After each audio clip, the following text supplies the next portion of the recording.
Northanger Abbey by Jane Austen, narrated by Michael Ward.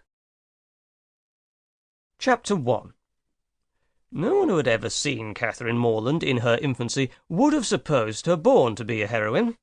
Her situation in life, the character of her father and mother, her own person and disposition were all equally against her.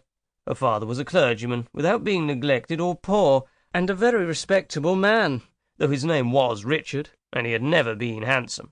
He had a considerable independence besides 2 good livings, and he was not in the least addicted to locking up his daughters. Her mother was a woman of useful plain sense, with a good temper, and what is more remarkable, with a good constitution. She had 3 sons before Catherine was born, and instead of dying and bringing the latter into the world, as anybody might expect, she still lived on, lived to have 6 children more, to see them growing up around her, and to enjoy excellent health herself. A family of 10 children will be always called a fine family, where there are heads and arms and legs enough for the number, but the Moorlands had little other right to the word, for they were in general very plain, and Catherine, for many years of her life, as plain as any. She had a thin, awkward figure, a sallow skin without colour, dark lank hair, and strong features. So much for her person, and not less unpropitious for heroism seemed her mind. She was fond of all boys' plays, and greatly preferred cricket not merely to dolls, but to the more heroic enjoyments of infancy, nursing a dormouse, feeding a canary bird, or watering a rose bush. Indeed, she had no taste for a garden, and if she gathered flowers at all, it was chiefly for the pleasure of mischief. At least, so it was conjectured, from her always preferring those which she was forbidden to take.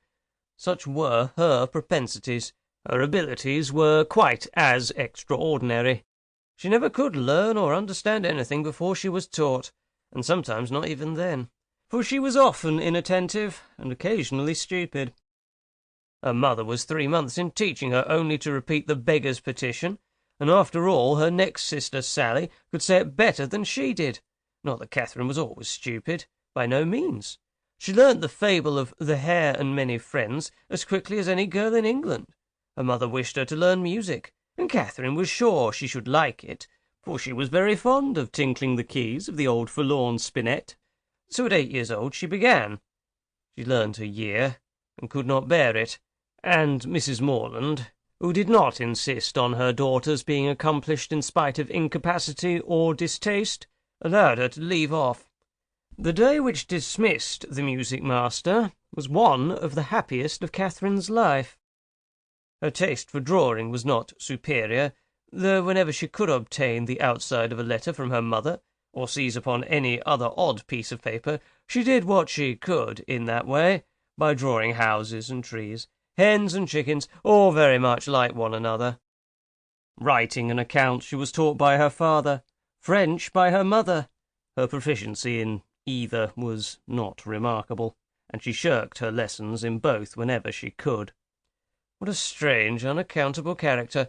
For, with all these symptoms of profligacy at 10 years old, she had neither a bad heart nor a bad temper, was seldom stubborn, scarcely ever quarrelsome, and very kind to the little ones, with few interruptions of tyranny. She was moreover noisy and wild, hated confinement and cleanliness, and loved nothing so well in the world as rolling down the green slope at the back of the house. Such was Catherine Moorland at 10. At 15, appearances were mending. She began to curl her hair and long for balls. Her complexion improved. Her features were softened by plumpness and colour. Her eyes gained more animation, and her figure more consequence. Her love of dirt gave way to an inclination for finery, and she grew clean as she grew smart. She had now the pleasure of sometimes hearing her father and mother remark on her personal improvement. "Catherine grows quite a good-looking girl. She is almost pretty to-day," were words which caught her ears now and then, and how welcome were the sounds. To look almost pretty is an acquisition of higher delight to a girl who has been looking plain the first 15 years of her life than a beauty from her cradle can ever receive. Mrs. Moorland was a very good woman, and wished to see her children everything they ought to be, but her time was so Sample complete. Ready to continue?